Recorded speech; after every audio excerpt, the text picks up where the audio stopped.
etapa dentro del Antiguo Testamento. Entonces vamos a orar para que sea el Señor mismo quien pueda guiarnos en este tema o los temas que tenemos que desarrollar enseguida. Oremos. Te damos gracias, Señor, y gracias especialmente por tu palabra, por habernos dado a conocer la revelación a través de tu Espíritu, en la boca, en las manos y en todo cuanto tú lo quisiste por medio de tus siervos en toda la historia bíblica. Señor, estamos nosotros desde aquí estudiando tu palabra desde otro contexto, con otro lenguaje, otro idioma, y de por medio las barreras siempre se ponen apremiantes para la comprensión completa. Y por eso te pedimos, Señor, siempre ayúdanos, danos la sabiduría, ilumina nuestra mente y corazón. Bendice este curso que tenemos ahora y bendice todos los demás cursos que ofrece la institución.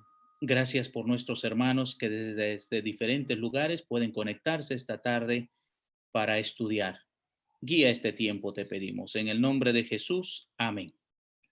Ok, hermanos. Hoy entramos a otra etapa en el Antiguo Testamento. Por aquí vamos. Estamos con Primera y Segunda de Samuel dentro de los libros históricos y estamos en la etapa de la monarquía, ¿ya? En la etapa de la monarquía, el reinado de David. Un poquito de bosquejo aquí para organizarnos, para tratar de entender dónde nos ubicamos.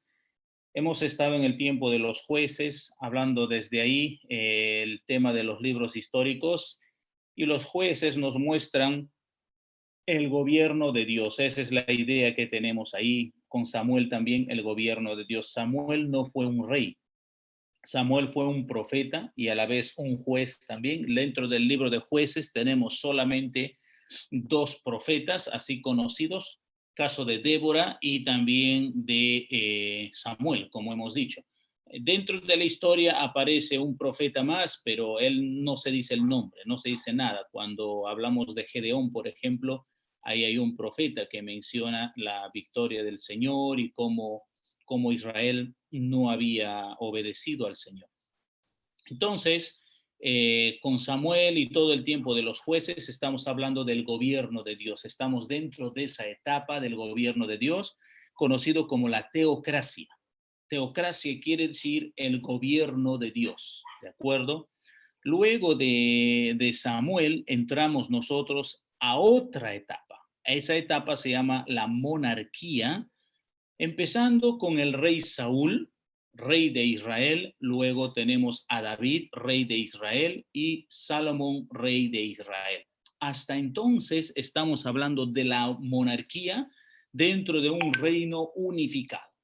Israel era un solo reino bajo estos tres reyes. Vuelvo a repetir, Saúl, David y Salomón, los únicos tres reyes que Israel tuvo en su historia con un reino unificado bajo el nombre de Israel. Después de Salomón, en su hijo Roboam, el reino de Israel se dividirá. Reino del norte, con el mismo nombre de Israel, y su capital en Samaria. Reino del sur, que cambiará por completo su nombre, se llamará el Reino de Judá, con su capital en Jerusalén. Así tenemos 10 tribus en el norte, Reino de Israel, y 2 tribus en el sur. ¿De acuerdo? El reino de Judá. El templo, por supuesto, el templo se quedó en Judá, porque estaba en Jerusalén y los del norte se quedaron sin templo. Así que Jeroboam tuvo que hacer varias cosas completamente malas e incorrectas para mantener al reino del norte dentro de un sistema religioso idolátrico, para que no tuvieran que ir hasta el reino de Judá para buscar a Dios en el templo de Jerusalén, porque Jeroboam tenía temor de que el pueblo se le rebele. Así que podríamos decir, a raíz de esto, Jeroboam, no estoy diciendo con eso que Israel no estaba todavía en idolatría. Hemos visto ya desde el tiempo de los jueces, Israel es una nación idólatra. Todo el tiempo busca adorar cosas lejos de Dios a su manera. Ya eran idólatras. Pero ¿por qué a Jeroboam se le conoce como el primero en el tema de la idolatría en relación a Israel, porque él fue el primer rey o el primer gobernante que de manera oficial introdujo idolatría como política de Estado en el Reino del Norte. Eso significa que al norte en Dan y al sur en Betel, él instaló becerros de oro en los santuarios para que Israel no tuviera que ir hasta Judá o pasar al norte, quizás buscando alguna relación con Dios. Así se tiene entonces la idolatría oficial en el reino del norte y tendremos ahí alrededor de 20 reyes uno tras otro, y igual manera en el sur otros 20 reyes uno tras otros que pasan y vienen para poder desarrollar sus labores, sus trabajos de acuerdo a las elecciones que tuvieron. Entonces, con ese preámbulo, hermanos, para recordarnos un poquito, entramos nosotros a lo que tenemos primera de Samuel y segunda de Samuel. El contexto histórico, geográfico, donde es importante que nos ubiquemos antes de cualquier cosa, ¿no? Muy bien, en cuanto al contexto histórico y geográfico, el periodo de la historia de Israel descrito en primera y segunda de Samuel y primera de Reyes capítulo 1 al capítulo 11 muestra una serie de cambios radicales en la política, en lo social y también en lo religioso. Eso es lo que tenemos nosotros aquí, ¿no? Como una cosa muy, muy importante, porque siempre es bueno ubicarnos en el contexto, ¿no es cierto? Para tener una idea. Ok, y lo que tenemos ahí es respecto a estos cambios, dándose inicio en medio del caos del tiempo de los jueces, en la que no había rey en Israel, recordaremos esto, y pues cada quien hacía lo que bien le parecía, no había instrucción, y esto finalizará con el impresionante imperio de Salomón, porque cuando llegamos a los días de Salomón, ya tenemos nosotros a un imperio bastante avanzado y desarrollado, ¿no? Que es Israel. Era el reino temible. Ninguna nación se atrevía a atacar o a atentar a Israel. Después de la conquista de Canaán con Josué, al mando de Josué, por supuesto, Israel comenzó pues siendo una confederación de 12 tribus. Recordarán ustedes, aquí cumplió un papel fundamental el profeta Samuel. Con Samuel, dije otra vez, no fue un rey, él fue un profeta, pero hizo bien, trabajó bien de manera muy impresionante. Samuel unificó todo el reino. Por eso digo, a partir de ahí el reino o Israel llega a ser una nación unificada, poderosísima, y a quien Dios pues había bendecido muchísimo. Dios era el único, verdadero, estaban todos conscientes, Él sacó a su pueblo de Egipto para darles la tierra prometida, estaban precisamente pues ahí, y estos libros nos están contando lo que sucedió en ese tiempo a la nación más poderosa de Asia Occidental. En Primera de Samuel vemos al pueblo haciendo peregrinaciones al sencillo santuario de Elí en Silo, porque no había templo, hay que recordar eso. El templo todavía está recién con Salomón bajo el diseño de David, pero antes no tenían templo y todos tenían que ir al tabernáculo que estaba en Silo.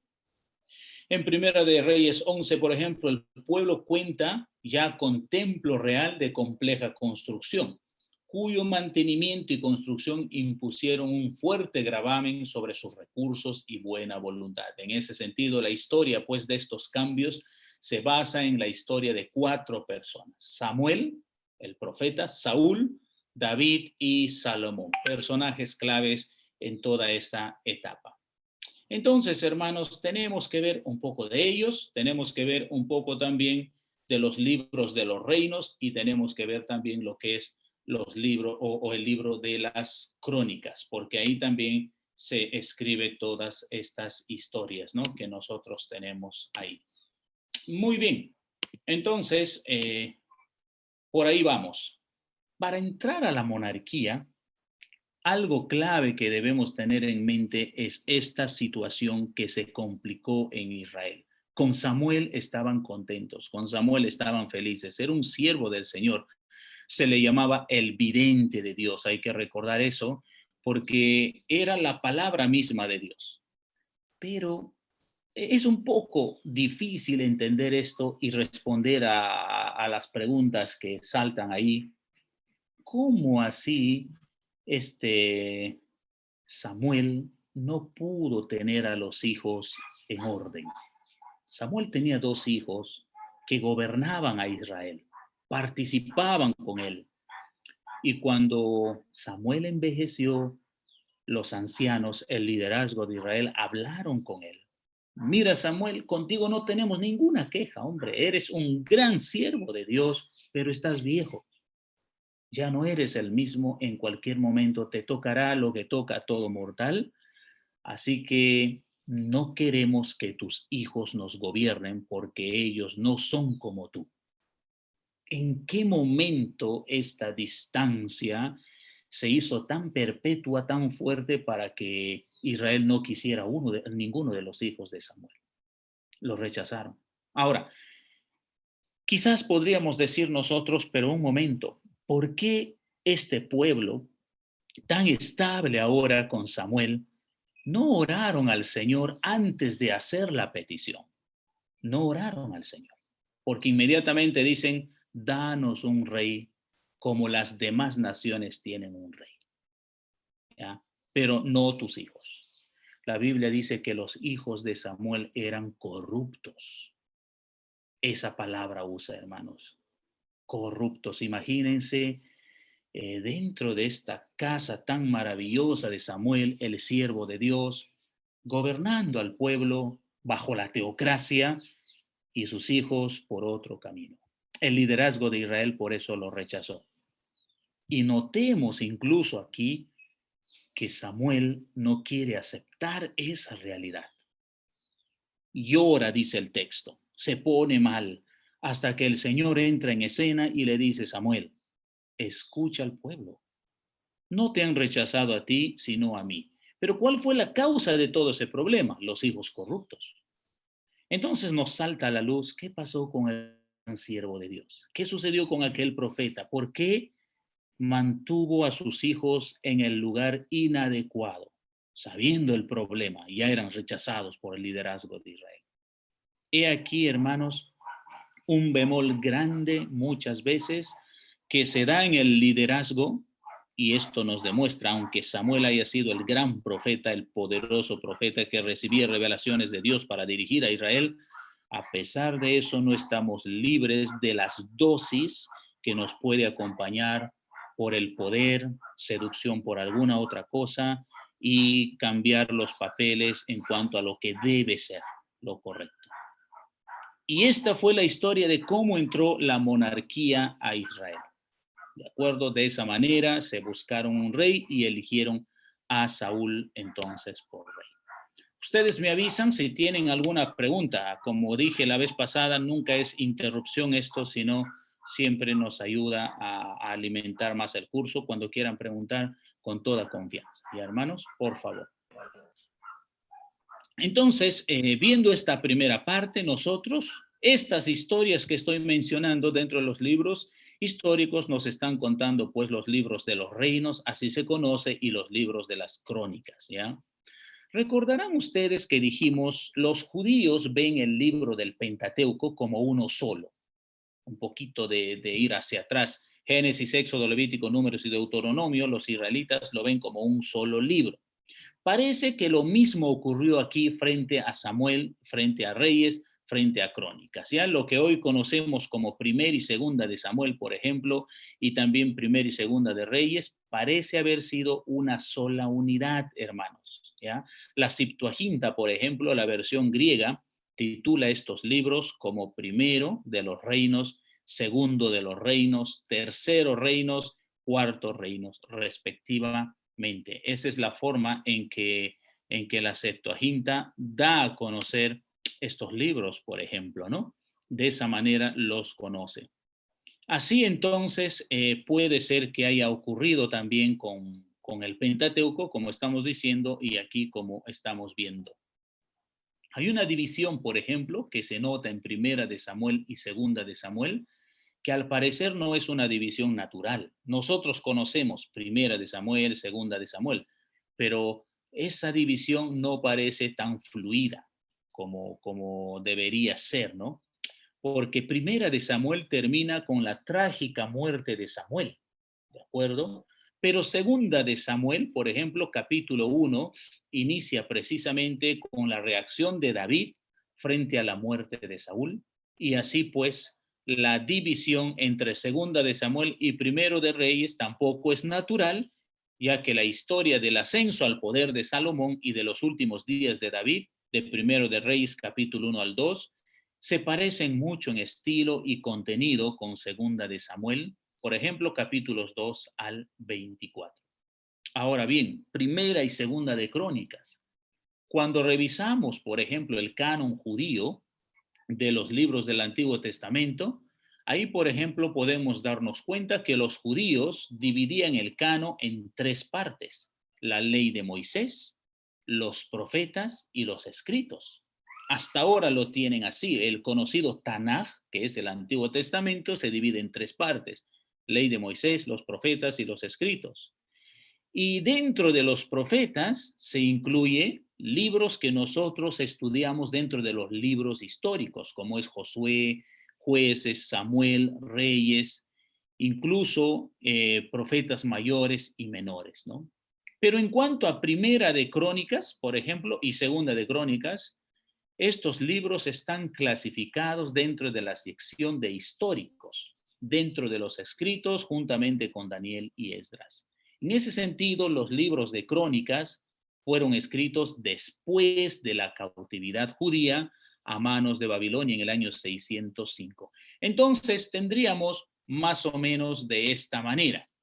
Es decir, lo que nosotros tendríamos aquí es Primera de Samuel, Segunda de Samuel, Primera de Reyes, Segunda de Reyes, antes del exilio babilónico, y Primera y Segunda de Crónicas, libros escritos después del exilio, ¿ya? Después del exilio babilónico, porque esos libros estarían pues cubriéndose incluso historias desde el principio, desde Adán, para llegar hasta después de lo que era el cautiverio. En ese sentido, tenemos libros preexílicos y postexílicos a la vez. Síntesis de Primera y de Segunda de Samuel. Bien, algunos minutos me han escuchado. Parece que hay una pregunta por ahí. Algo así escuché. ¿O no, no es? Es una bulla por ahí nomás. A Douglas, sí, hermano, adelante. ¿Cómo podemos ver esa decisión del pueblo? Porque la primera pregunta que podría decir es, ¿puedo dar un examen? Y aquí dice 17:15 de Deuteronomio.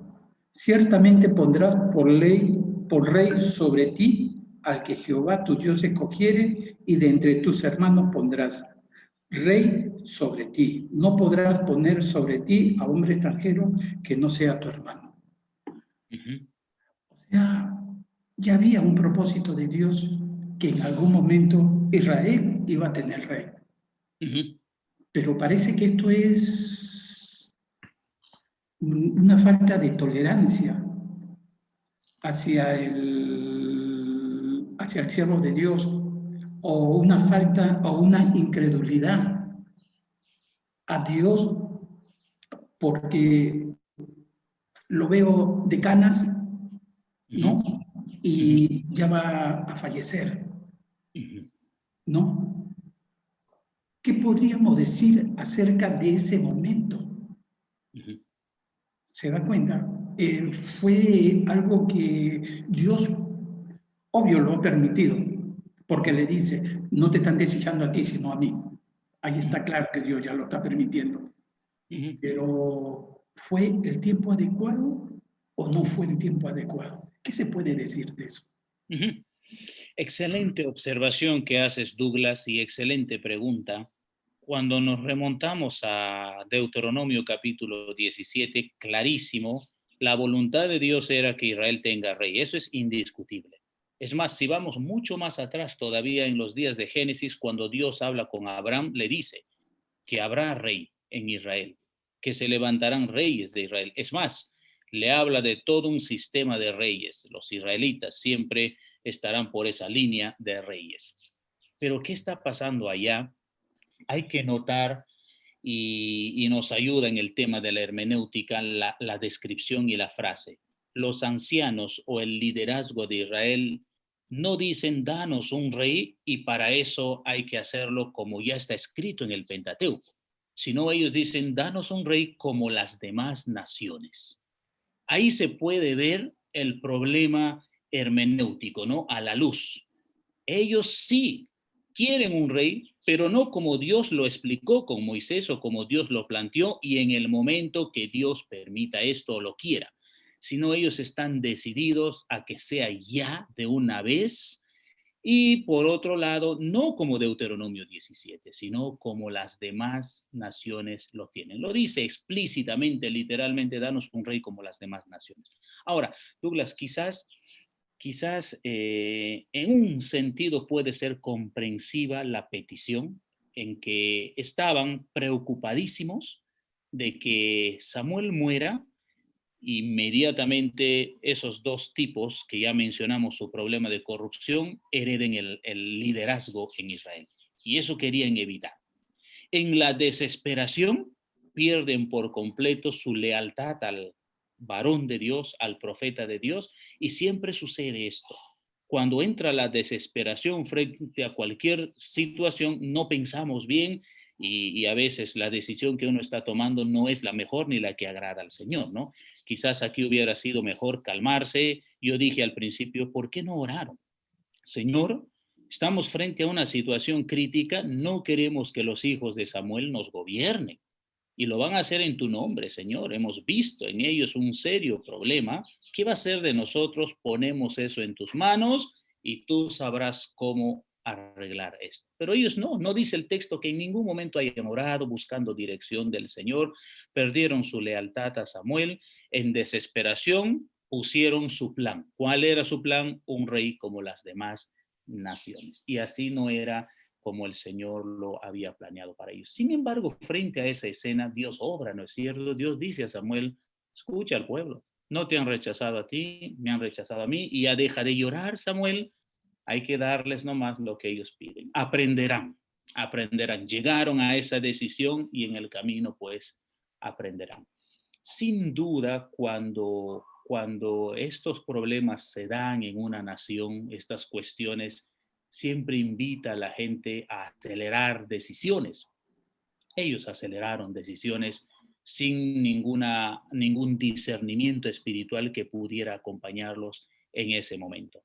Entonces, se comprende la decisión rápida por temor a los hijos de Samuel, pero también hay que ser enérgicos en decir, oigan, pero ustedes no buscaron al Señor. Estaba escrito en la ley del Señor que tenían que hacerlo como Dios decía, y eso no se hizo acá.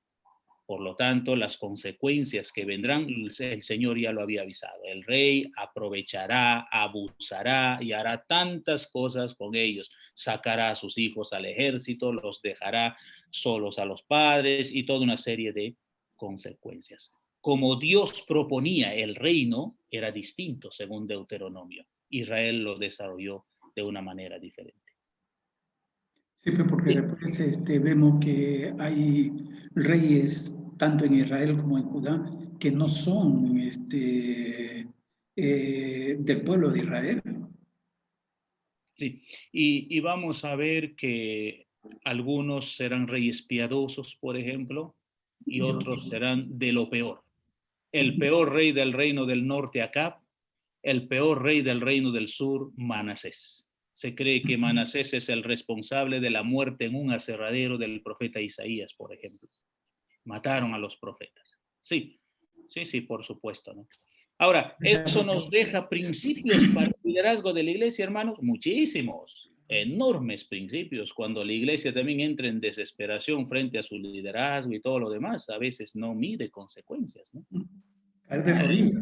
No es lo mismo, ¿no? No estamos eligiendo el liderazgo para ser reyes como en el Antiguo Testamento, pero hay principios ahí que nos ayudan en cómo se debe mirar, elegir, por qué no esperar y buscar dirección del Señor en todo esto.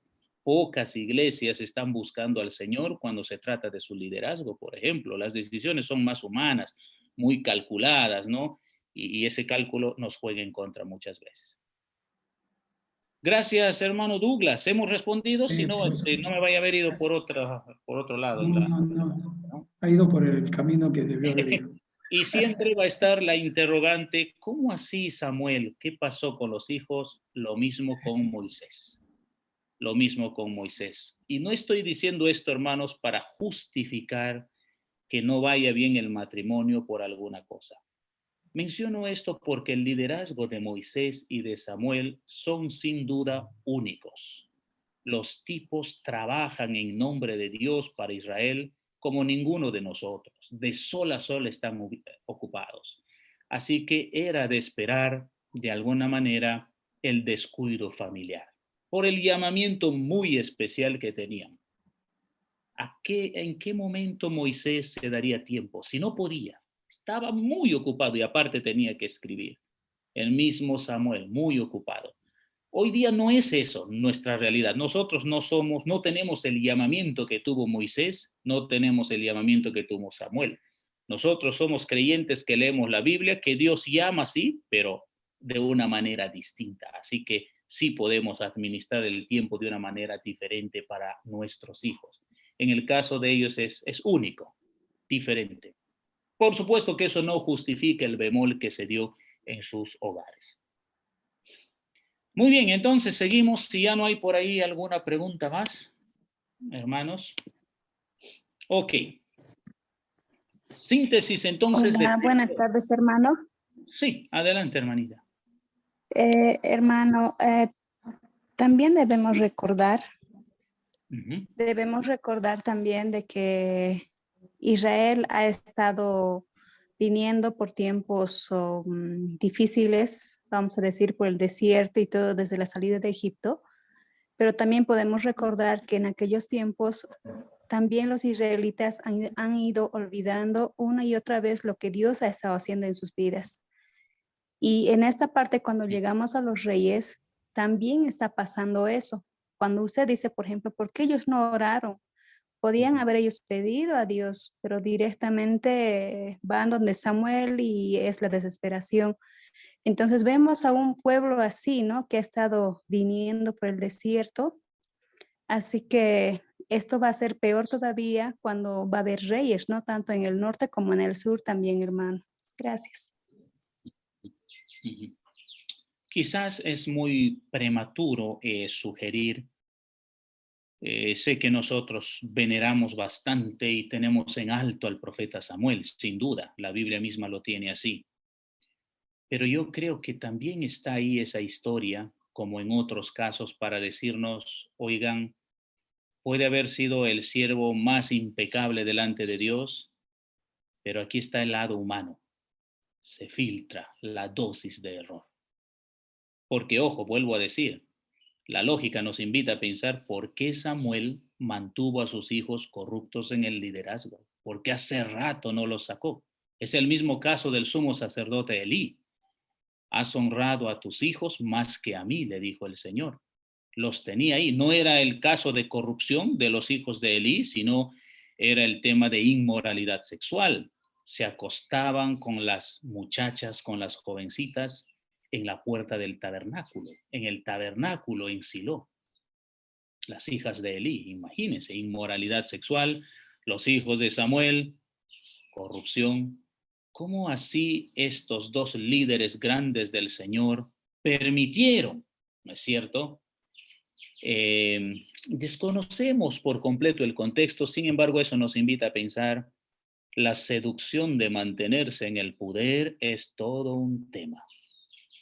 El poder corrompe y está dicho, siempre así será. Las personas que tienen a cargo personas, las personas que están desarrollándose en un liderazgo, esta es la parte que tienen que vigilar muchísimo. Porque el poder llega a gustarnos, hermanos. Mientras no teníamos poder, estaba más tranquilo la cosa. Una vez que tenemos poder sobre otros y querer dejar eso para volver a lo de antes, parece que es casi imposible, costoso. ¿No es cierto? Es como el político que gana 15,000 soles y no puede aceptar que tiene que volver a ganar sus 2,000 o 3,000 soles como solía hacerlo antes. Entonces, a costa de todo, quiere mantenerse en el otro lugar. Dosis humana, dosis que nos acompaña por la pecaminosidad que tenemos, ¿no? Muy bien, entonces vamos continuando aquí. Síntesis de primera y segunda de Samuel. El nombre, hablamos en primer lugar de lo que es el nombre en el canon hebreo y también lo que consideramos aquí como la Septuaginta, ¿no es cierto? La traducción que tenemos ahí. Primera y segunda de Samuel en realidad constituyen, hemos dicho, un solo libro para el canon judío, para los judíos, y se conoce simplemente como Samuel, el nombre Samuel a estos dos libros. Tomado del personaje principal, por supuesto, del comienzo del libro, ¿no? Samuel, el último de los jueces y el primero de los profetas de Israel. Ya hemos dicho, unificó a las 12 tribus bajo un solo liderazgo, un liderazgo espiritual. Primera de Samuel 30, 20 y capítulo 7, verso 6. Dios usó a Samuel como instrumento para establecer la monarquía en Israel bajo Saúl y luego bajo David. Nombre respecto a la Septuaginta, los 70, por ejemplo. La Septuaginta lo hace diferente, hermanos. ¿Ya? El canon judío ve a Samuel, primera y segunda, como uno solo. La Septuaginta no. Separó el libro de Samuel. Y de ahí que nosotros tenemos primera de Samuel y segunda de Samuel. Esto es porque la Septuaginta, la versión griega, hizo esa división. Primero y segundo también en el caso de los reyes, los reinos. Al libro de los reyes de Israel, por ejemplo, los continuó separando también en dos secciones, ¿no? Y la Vulgata latina, la traducción que se tiene ya más tarde, hizo lo mismo que la Septuaginta.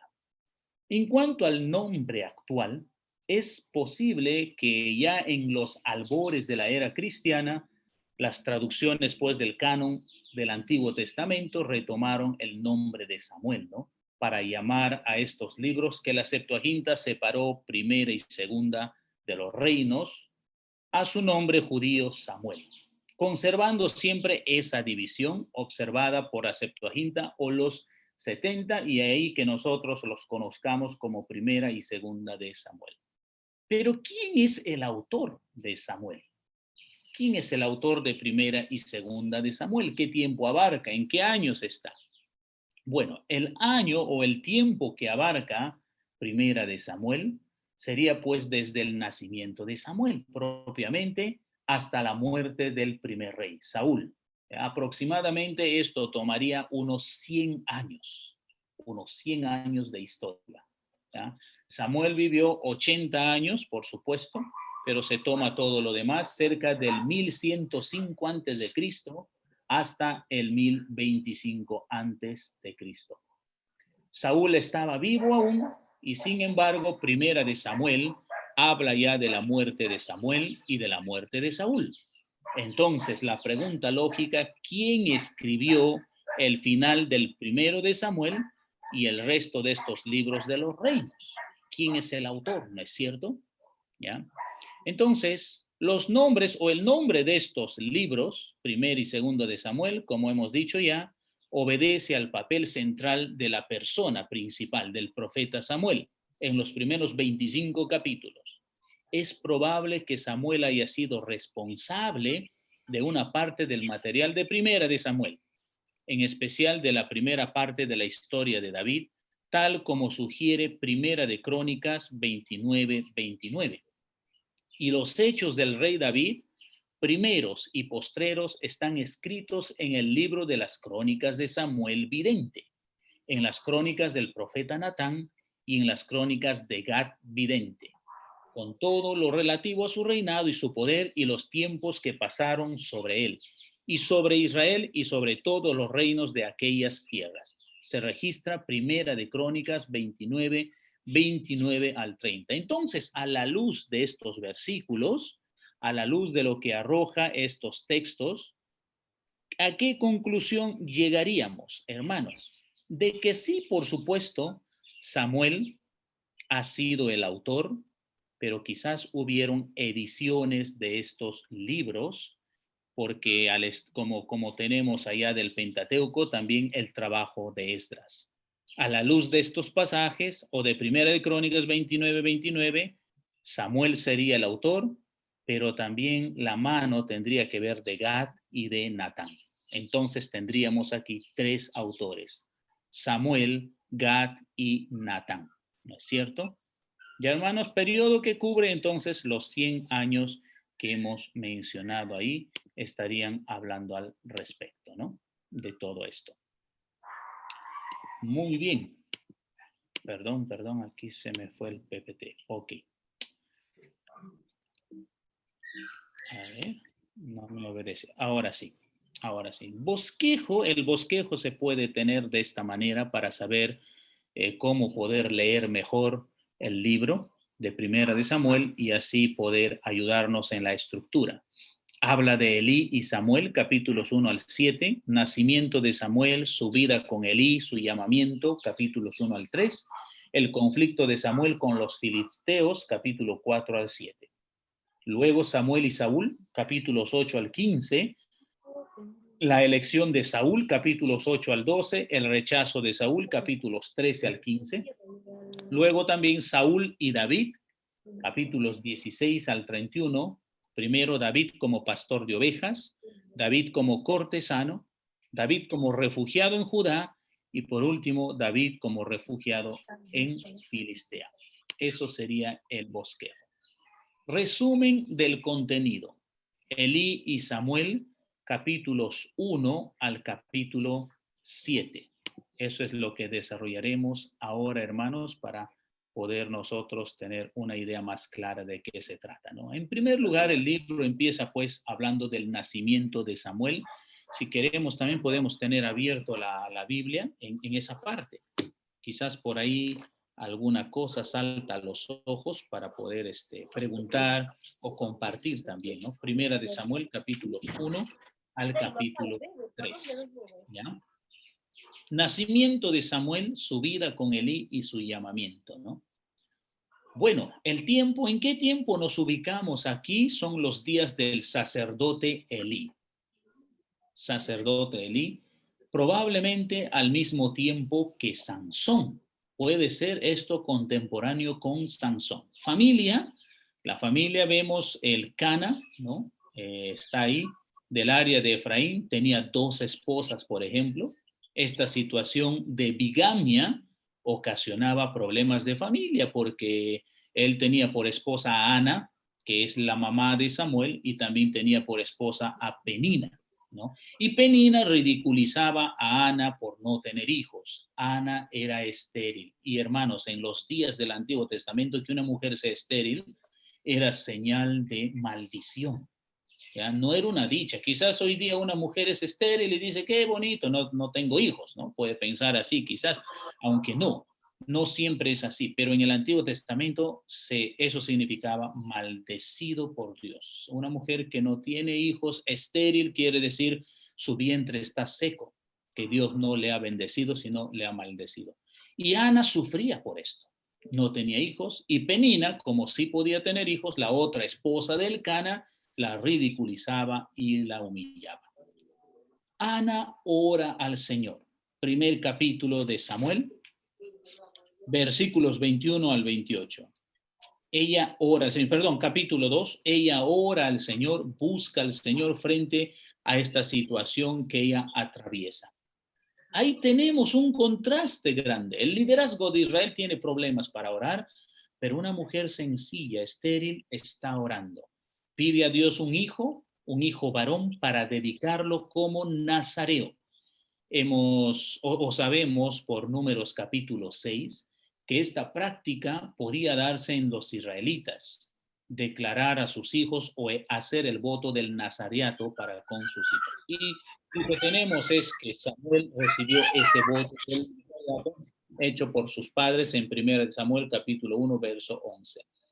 Dios respondió a la oración con Samuel, que significa pues pedido a Dios. Capítulo 2, versos 1 al 10. Ana es una mujer sencilla, sí, pero las palabras que nos dice acá de ella ¿Qué les parece, hermanos? Esos 10 versículos no era una mujer sin conocimiento de Dios. Aquí tenemos una gran teóloga, una gran conocedora de la palabra de Dios. Por factor del tiempo no leemos sus palabras, solamente quisiera hacerles ver el versículo 9, lo que ella llega a decir. Miren la profundidad. En la versión internacional dice, Él guiará los pasos de sus fieles, pero los malvados se perderán entre las sombras. Nadie triunfa por sus propias fuerzas. ¿Qué tal? ¿Una mujer ama de casa? Sí. ¿Una mujer ridiculizada? Sí. ¿Estéril? Pero qué conocimiento impresionante de Dios tenía esta mujer, la alabanza de Ana. Elí, como sacerdote y juez, también su familia, pervertidos, capítulo 2, versículos 12 al 36. Los hijos de Elí eran unos perversos que no tomaban en cuenta al Señor. En hebreo significa, en ninguna manera les importaba la palabra de Dios. Tiraron al basurero la palabra de Dios y esto debe resultar bastante peligroso, no tomar en cuenta lo que Dios dice. Eso es lo que pasaba con los hijos de Elí. Elí era el sumo sacerdote en el tabernáculo en Silo. Elí no solo era un dirigente religioso, sino también era un dirigente civil ahí. Y la apostasía religiosa era notable en sus días.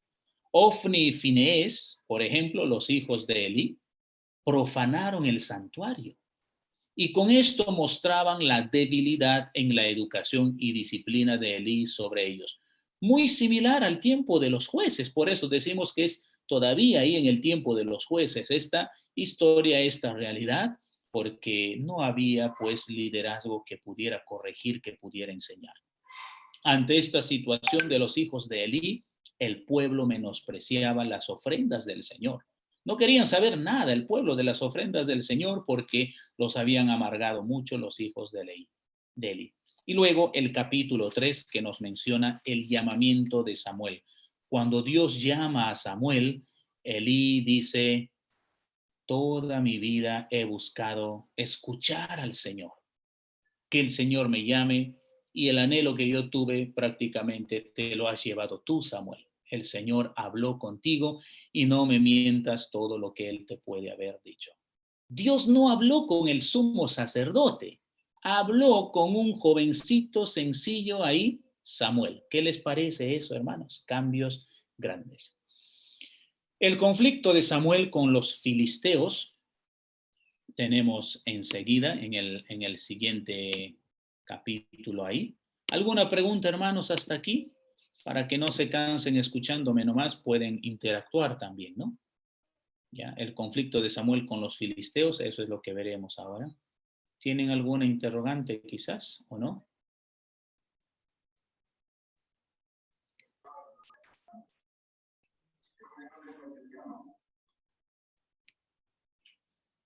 Ok, no hay preguntas, ¿no es cierto? Bien. En el conflicto de Samuel con los filisteos, capítulo 4, el capítulo 7, Dios envió juicio sobre Elí a causa de su descuido y de la impiedad de sus hijos. Triste, ¿no? Es esta parte. Dios utilizó como instrumento de juicio a los filisteos. Los filisteos se levantaron contra los israelitas y Elí tenía que responder a esta situación. Los hijos de Elí tenían el arca del pacto y decidieron llevárselo al campo de batalla como una forma de convencer a Dios que les diera la victoria. Ojo aquí, atención, hermanos. ¿Cómo los hijos de Elí habían pensado de que el arca del pacto tiene cierto poder fuera de Dios? Imagínense.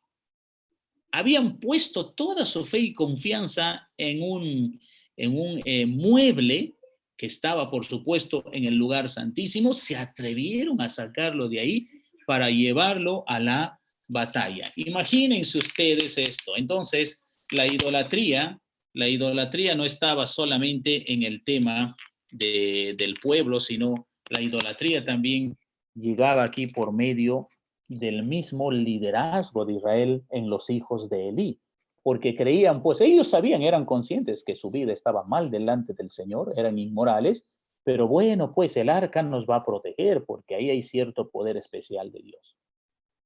Creían convencer con esto al Señor para que les diera victoria.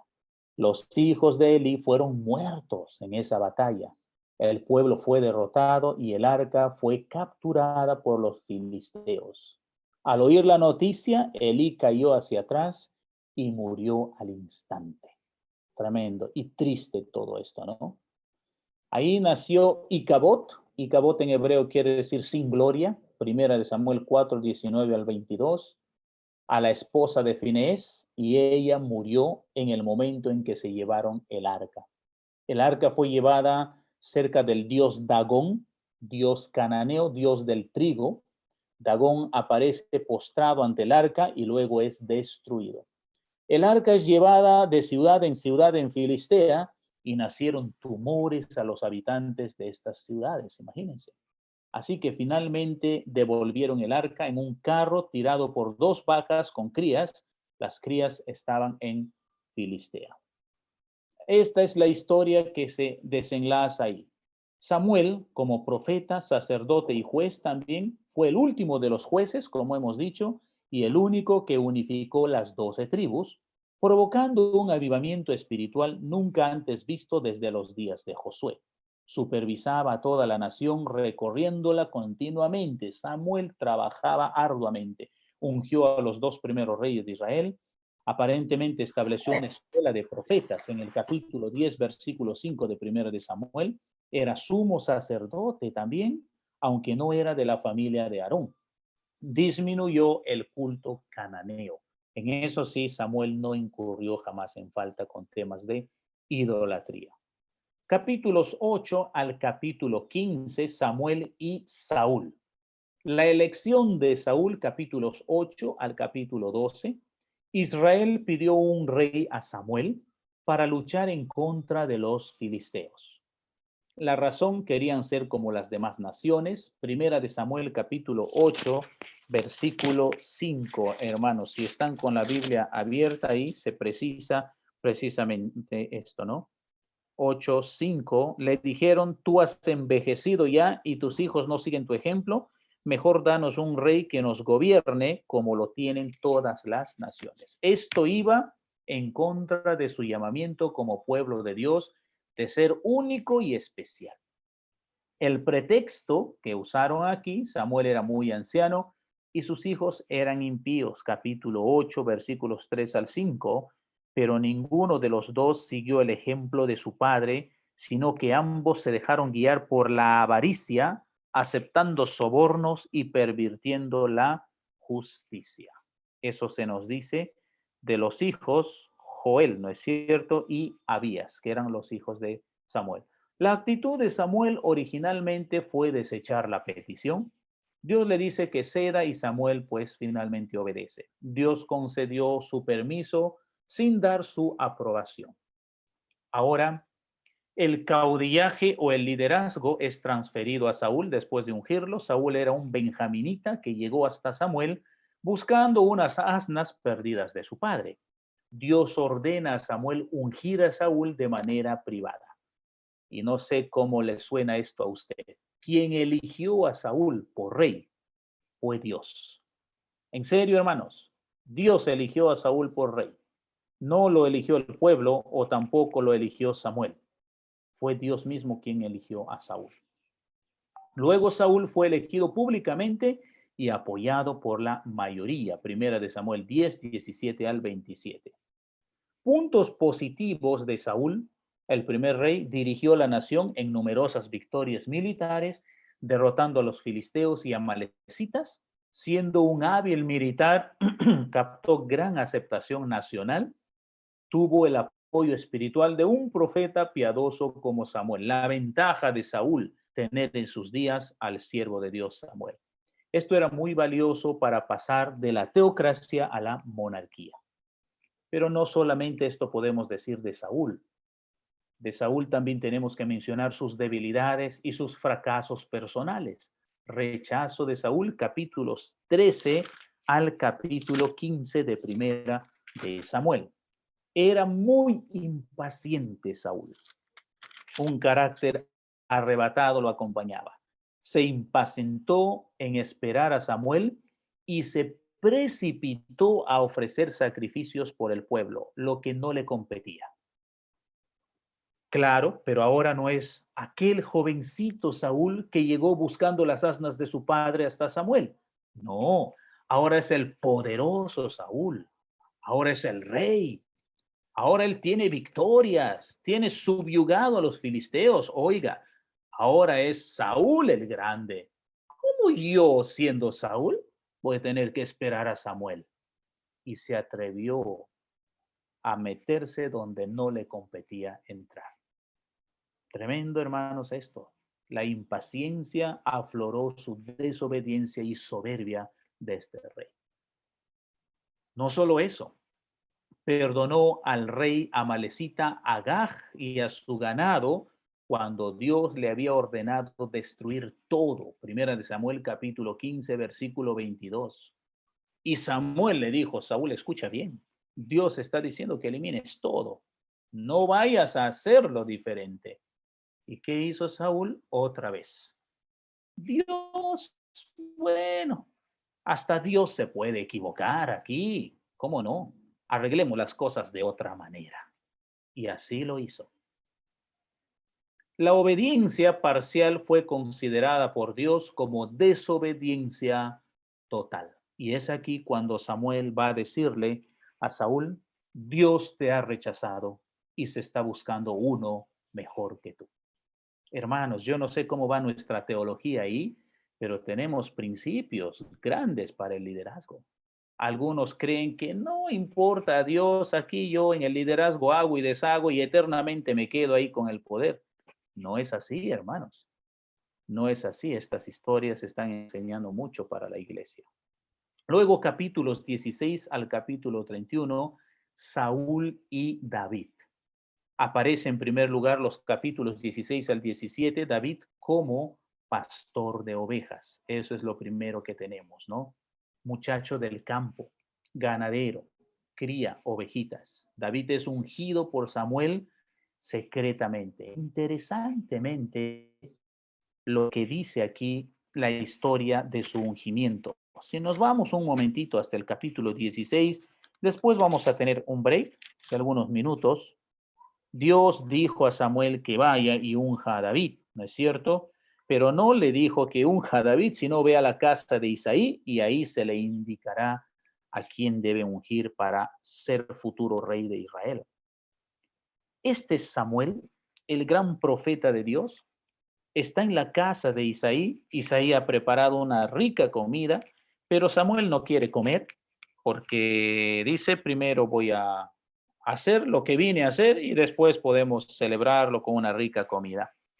Muy bien, entonces el Señor me ha enviado, aquí estoy con el perfume o el aceite de la unción. ¿Qué pasa en tus hijos? Bien, y Isaí y trajo a sus hijos y el hijo que aparece aquí en primer lugar, el primer hijo que tenemos aquí es Eliab, ¿no es cierto? Y Samuel ve a Eliab, se levanta Samuel enseguida y está listo para ungir a Eliab. ¿Qué le llamó la atención a Samuel para querer ungir a Eliab? ¿Por qué? ¿Qué es lo que le impresionó? ¿Qué es lo que pasó aquí? Probablemente, hermanos, probablemente se dejó llevar por el aspecto físico de este hijo, porque quizás en la mente de Samuel todavía estaba el prestigio y la imagen de Saúl. Saúl era un hombre alto, guerrero. Dice que el israelita más alto de todo Israel le llegaba a los hombros a Saúl. Entonces sí, era una cosa impresionante ver a Saúl y Samuel está cautivado por esto. Entonces, al buscar en la casa de Isaí al futuro rey, también busca estas características. El tamaño, por ejemplo, la fuerza, hombre de guerra. Listo para ungirlo y el versículo 7, el Señor intervino. No te dejes impresionar por su apariencia ni por su estatura, pues yo lo he rechazado. La gente se fija en las apariencias, pero yo me fijo en el corazón. Sin duda, el profeta no era un Dios, hermanos. Era ser humano. Podría equivocarse. Eso nos deja ver del gran Samuel. Ser humano que se equivoca. Y por poco se equivoca. Dios intervino. Cuidado, Samuel. Yo no me dejo llevar por la apariencia de las personas. La gente mira y se deja llevar por lo que tiene frente a sus narices. Yo no. Y así pasó a Aminadab y cada uno de sus hijos hasta que pues Samuel preguntó, ¿son todos Isaí? Todos, dice Isaí, ya no hay más. Y ninguno ha elegido el Señor. Entonces, ¿a qué has venido? ¿Cómo es esto? Y Samuel está preocupado. Ninguno ha elegido el Señor hasta que Isaí dice, hay uno más todavía, pero a eso no lo contamos. A él no le contamos porque él vive en el campo, está con las ovejas, todavía es muchacho. Y Samuel, sin duda alguna, tráelo, tráelo. Así fue como se encontró con David, Samuel, hermanos. Así fue como fue elegido David, un varón conforme al corazón de Dios. A Dios no se le gana por la apariencia del tamaño, el apellido, el dinero o ser una persona de ciudad. Nada de esto es importante delante de él. Dios mira el corazón. Así Dios demostró que no mira lo externo, lo que el hombre mira, sino lo interno, el corazón. Vamos a seguir con esto. Tomemos un break de 5 minutos y volvemos, hermanos, para continuar.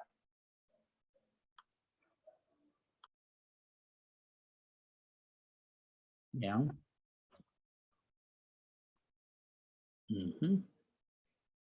Ok. Estábamos viendo entonces los capítulos 8 al 15, Samuel y Saúl, y el último, capítulos 16 al 31, Saúl y David.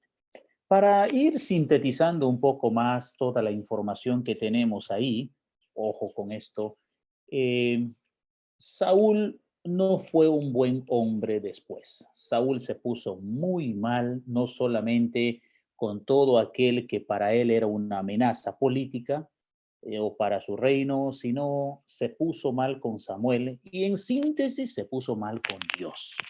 Y al ponerse mal con Dios, de ahí él tuvo problemas con todas las personas que le rodearon. La escena en cuanto va a su relación con David, su encuentro con David, es a raíz de un problema imposible de solucionarse.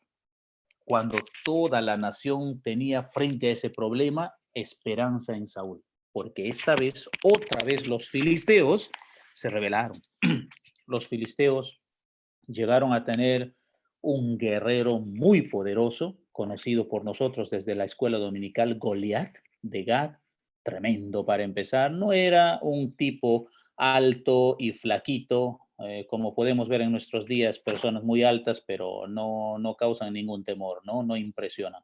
Goliat impresionaba, guerrero, impresionante que el autor se haya tomado el tiempo para calcular los kilos, el peso de las herramientas de Goliat. Un hombre poderoso, guerrero, muy alto, pasaba los 2 metros. Eso significa, es enorme. Y la Biblia registra de gente muy grande, gente gigante, guerreros gigantes.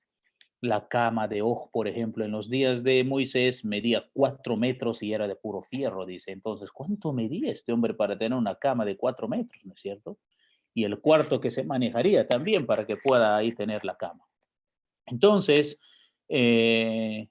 a raíz de esto, los filisteos se levantaron. Siempre que una nación empiece a dividirse, a tener problemas en su liderazgo, y lo mismo pasa con la iglesia, rápidamente se nota esa debilidad. Y esa debilidad es una oportunidad, ojo con eso, una oportunidad para el enemigo.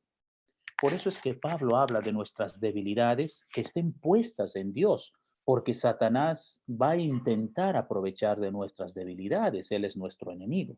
Igual, una nación que se pone débil, empieza a dividirse, los enemigos empiezan a hacer fiesta con esto. Así que los filisteos, en la esperanza y confianza de Goliat, intentaron pues rebelarse y vengarse de los israelitas, a quienes estaban subyugados. Y pues no había en todo Israel alguien que dijera, yo enfrento a Goliat. Su hijo, Jonathan de David, habló con su papá. Papi le dijo, toda la esperanza de Israel está puesta en ti.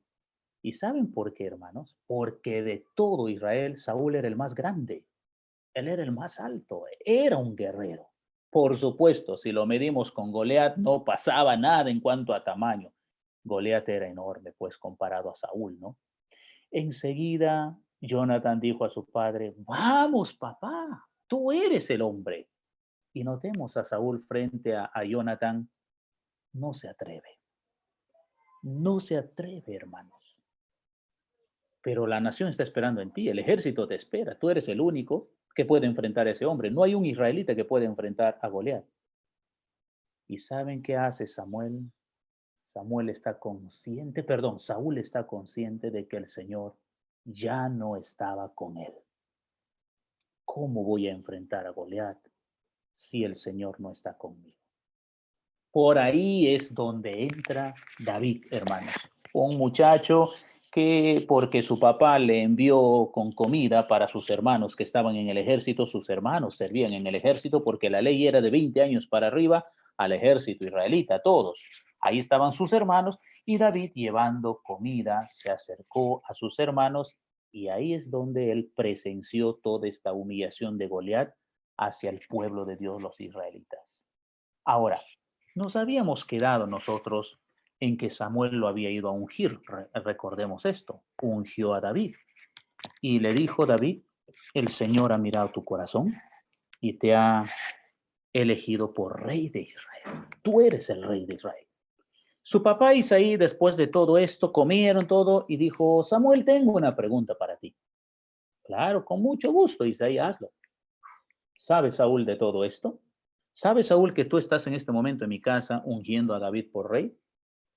Y Samuel dijo, no, Saúl no sabe de esto. Si sabe, me va a matar. ¿Cómo puede saber?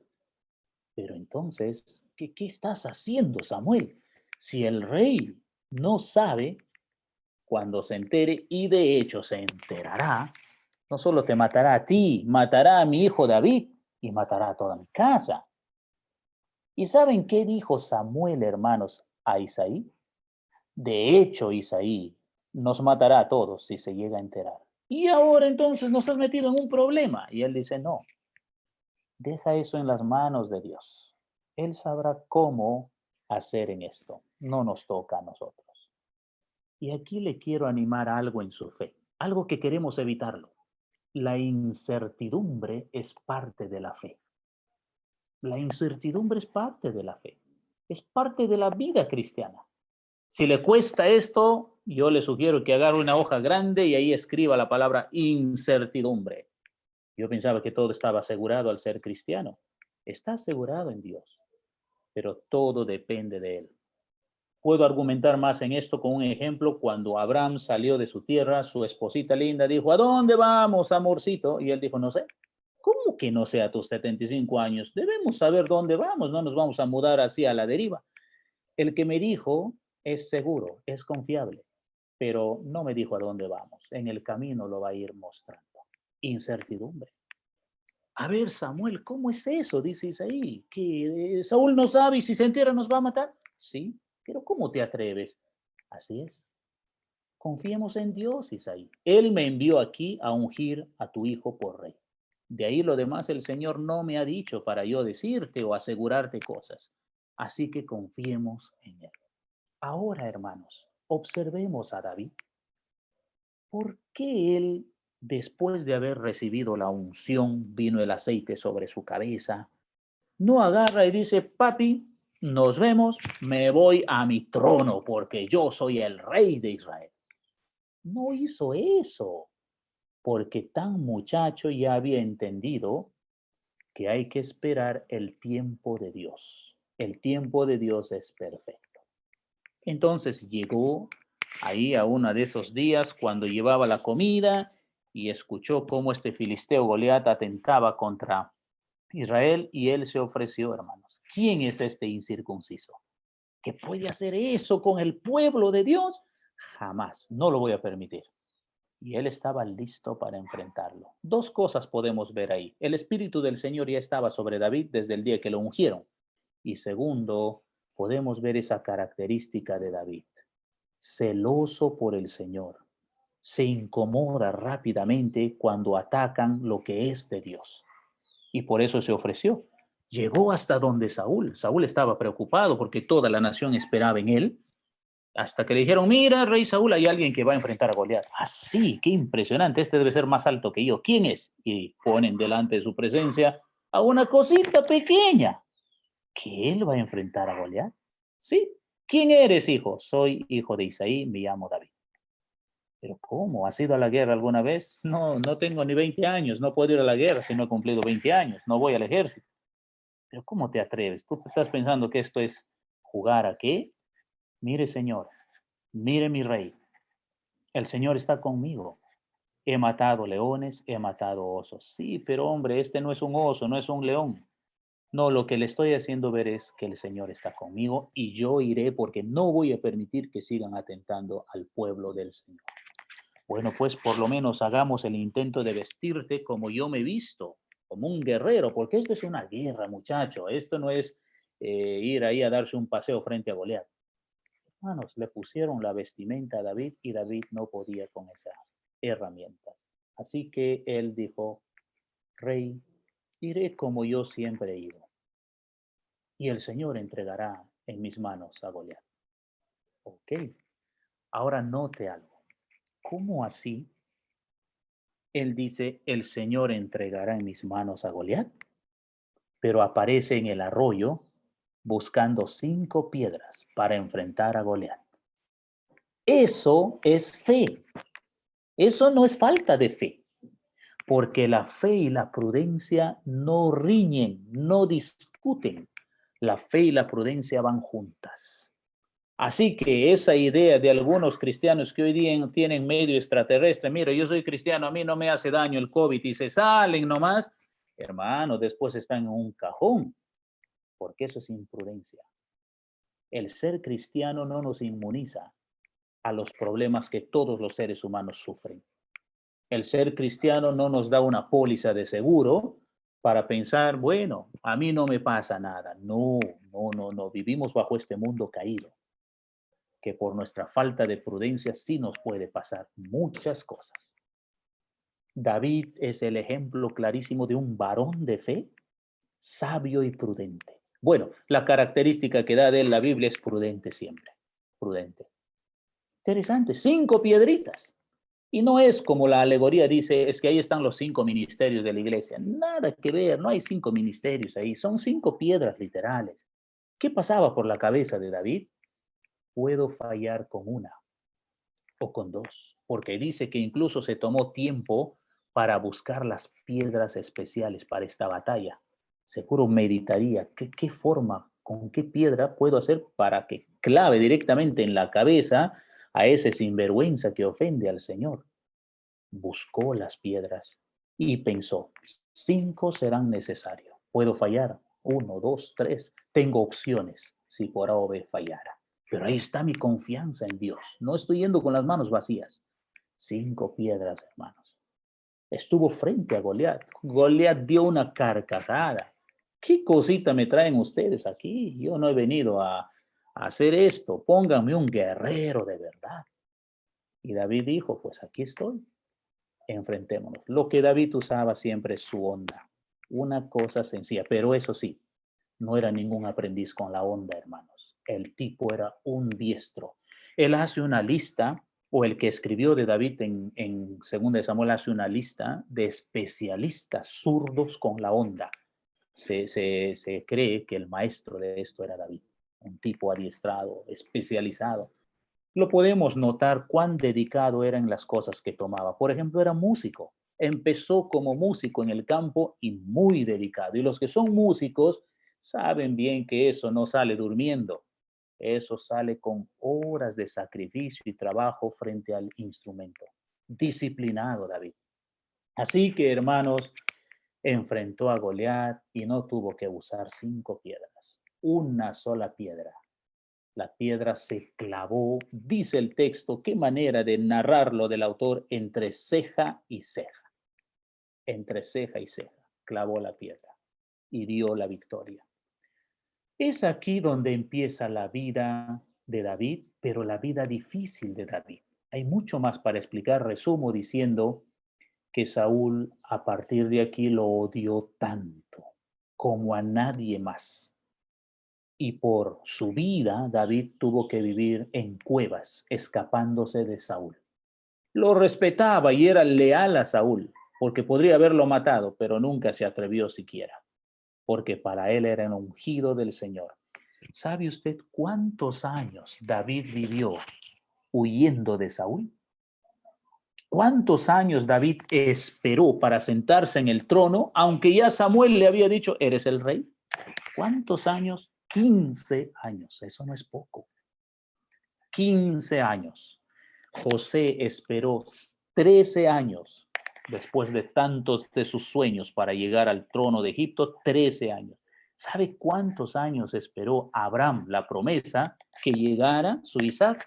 25 años. Tenemos 13 con José, 25 con Abraham, 15 con David. ¿Y cuántos años esperó Moisés? 40 años. ¿Por qué nos desesperamos nosotros con meses de preparación, con unos pocos años de preparación? Señor, ¿cuándo? ¿Cómo es esto? El tiempo de Dios es perfecto. Así es entonces, como vemos aquí, hermanos, todo esto que estamos desarrollando. A ver, aquí estamos con Segunda de Samuel. Lecciones aprendidas en Primera de Samuel. Pero antes, ¿tienen alguna pregunta con David, con Saúl, los dos monarcas, los dos reyes de Israel? ¿Hay alguna pregunta, hermanos? ¿Tienen alguna interrogante? Buenas tardes. Hermana Fátima, ¿desde dónde? Desde Venezuela. Ajá, bienvenida, hermana. ¿Cuál es su pregunta o inquietud? Bueno, mi pregunta es si estábamos leyendo que hay una diferencia en cómo Samuel ungió a Saúl y a David. ¿Habría alguna implicación en cuanto a esa diferencia? Dice de que fue con una redoma con Saúl y con un cuerno con David. Entonces, no sé, es una pregunta, saber si hay alguna diferencia. No, la Biblia no expresa un significado especial de cómo. Lo importante era que al momento de ungirlo con el perfume, en Reina Valera lo llama aceite, pero en sí era un perfume especial, deja ver que el Espíritu Santo venía sobre la persona a quien se le estaba ungiendo. Entonces Saúl recibió al Señor o recibió el Espíritu para gobernar, y también David de la misma manera. No hay una cosa significativa en la forma que hicieron o que hizo Samuel. Ok, muchas gracias. Sí, ambos recibieron el mismo espíritu. La diferencia es, Saúl desobedeció, abandonó la palabra del Señor, el mandato del Señor. David no. David supo escuchar. Bien, Gracias. ¿alguna otra pregunta, hermanos? ¿Hay por ahí? Profesor. Sí, Pedro, ¿no? Sí. Pedro, ¿desde dónde, Pedro? De acá, de Arequipa. Arequipa, desde el país, hermano. Usted es extranjero, ¿no? A ver, hermano, cuéntenos. Sí. Ya. Tengo buenos amigos en Arequipa, hermano. Bueno, tenía una duda, ¿no? Sobre Saúl cuando va a consultar a la divina de Endor. ¿Es verdad que Samuel viene o cuál es su posición, profesor? Por supuesto, por supuesto. Hay bastantes cosas para decir ahí. Es un poquito largo. A ver, si puedo resumirlo. Cuando leemos bien la narrativa que tenemos ahí, debemos darnos cuenta de que aparece Samuel y la bruja pierde los papeles por completo. Y la idea no era esa. La idea es que ella como bruja toma control, toma participación en todo momento que se le hacía la consulta. Pero una vez que ella ve a Samuel, pierde los papeles, deja ver que ella no puede controlar ese aspecto, como siempre podía controlar en las brujerías, hechicerías que hacía. Frente a esto, aparece Samuel y se desespera y dice, tú eres entonces el rey Saúl, me has engañado y ahora me matarás, porque Saúl, algo bueno que había hecho en su gobierno es eliminar a todos los brujos y brujas del país, porque eso decía la palabra de Dios. No debe haber hechiceros en el país, decía él, ¿no? Y por ahí se quedó una escondida, la adivina de Endor o la bruja de Endor. Y ahora me vas a matar. Y él dijo, tranquila, no morirás. Entonces, ahora Saúl estaba ya en otro terreno, contradecía todo lo que había hecho antes. Y el diálogo saca a la bruja, porque empiezan a conversar solamente Saúl y Samuel. Platican ahí. La bruja está arrinconada, no puede más. Ojo, que normalmente en una hechicería, en una brujería, una consulta de esta manera, la intermediaria es la bruja, ella no puede salirse del papel. Pero aquí no está más, no aparece, se desvía y se ve que es fuera de control. Entonces, mi opinión es que sí, de alguna manera encontramos única vez, por si acaso, no tenemos un ejemplo así en todo el Antiguo Testamento, el único, y nos deja ver que la bruja no tenía poder para controlar ese aspecto sobrenatural. Eso nos deja ver que no es que a razón de brujerías llegó Samuel. Un poco difícil responder cómo es que apareció y cómo es que llegó, porque tal cosa no se puede dar. Pero el Señor permitió que el espíritu de Samuel llegara hasta donde Saúl y pudieran platicar acerca del futuro de Saúl. Único, hermano Pedro, no hay una cosa similar en el Antiguo Testamento. Gracias, profesor. Pero ojo, es Samuel, no es ningún brujo, no aparece una cosa rara, no, es el espíritu de Samuel que estuvo ahí. Genera preguntas, sí, porque un espíritu no puede volver del más allá, así nomás. Pero algo sucedió ahí, Dios lo permitió. Por ejemplo, hoy día la persona que muere no puede regresar a la tierra por ninguna razón. Eso que llamamos nosotros, uy, he visto el alma o el condenado, no sé cómo lo llaman, cada lugar tiene un nombre, ¿no? Yo viví en Guatemala, por ejemplo, ahí es ¿cómo se llama? Se me fue de la mente en este momento. Por ejemplo, acá en Perú es el alma, en Lima es el alma. Si uno va a la sierra ya es otro nombre, ¿no es cierto? Si uno va a la selva, en la selva es el Chuyachaki, por ejemplo, así lo llaman aquí en Perú, el Chuyachaki. Y todos es así, espíritu, ser espiritual. Ningún ser humano que muere puede regresar, imposible, a menos que Dios lo permita. Así que nosotros a veces tenemos miedo a la gente que se muere, ¿no? Su alma estará andando, decimos, no puede andar si ya murió. Ya se fue, no puede regresar por ninguna razón a esta dimensión terrenal. Eso nos deja ver la Biblia, ¿no es cierto? Y ahí, sobrenatural, Samuel estuvo conversando con Saúl. Bien, hermanos, ¿hay alguna otra inquietud o interrogante? Pastor, buenas Sí, tardes. hermana. ¿Cómo está, Una hermana? Buenas tardes. consulta. Tanto como David y como Saúl fueron ungidos para una tarea específica.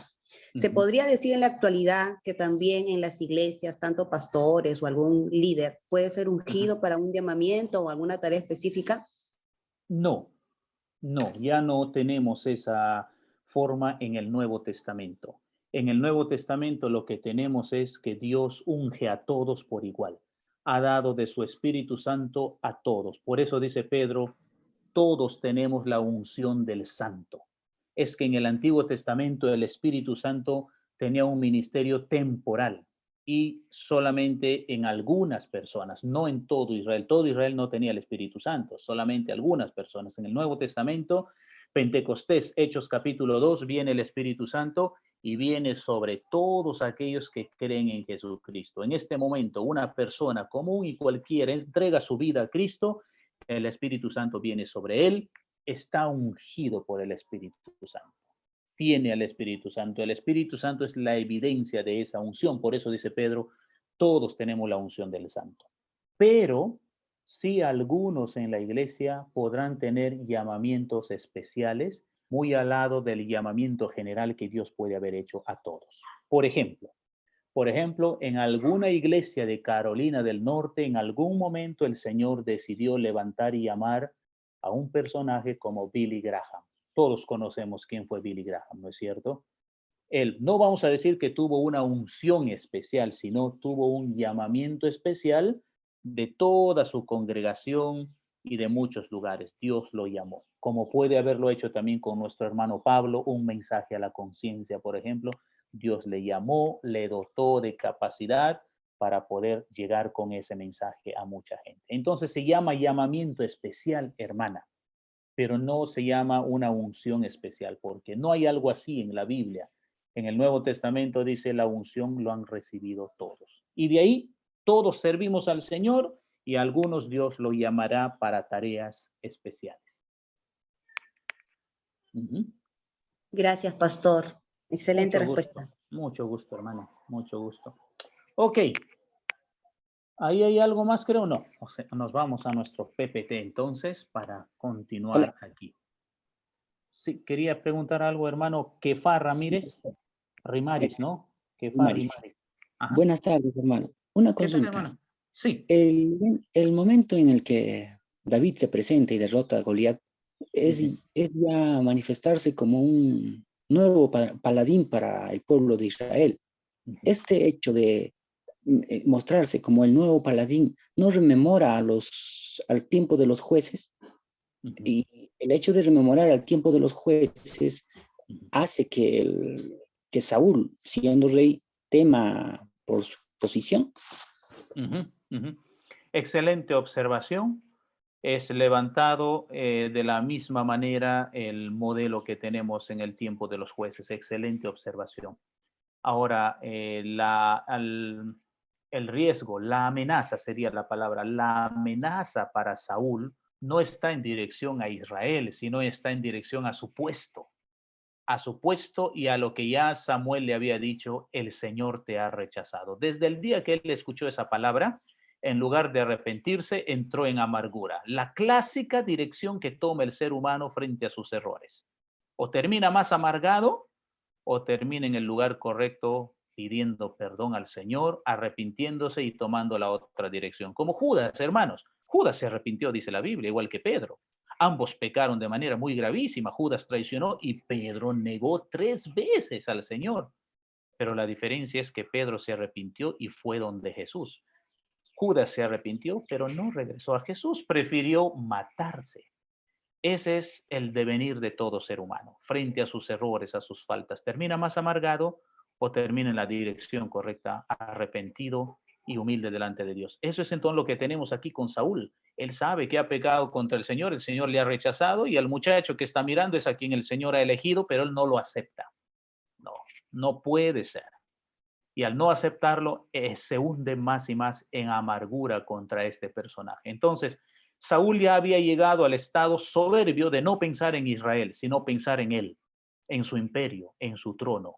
Se ubicaba de que este David era una amenaza para él. Y cuando David, hermanos, era un ángel de Dios delante de él, nunca atentó contra Saúl, pero él ya veía locuras, veía visiones, ya no estaba dentro de su normalidad. Entonces eso le llevó a pensar, David tiene que ser eliminado. David tiene que morir, no puede seguir con vida. No le importaba Israel. Eso es el triste ocaso al que llega, hermano, una persona cuando ya se centra en sí mismo. Ya no le importa la iglesia, no le importan los hermanos o al estilo político. ¿Qué le importa a un político el gobierno? No le importa para nada. Únicamente le importa sus intereses, por eso está ahí. Si fuera que le importa el pueblo de verdad, demostraría otra cosa. Eso había pasado con Saúl. Y Saúl se convierte en un paradigma, hermano. En un paradigma para ver cuando las cosas no se hacen bien, a dónde puede llegar uno. Se puede volver irreconocible incluso, protegiendo sus intereses. Así es, hermano. Hermano, ajá.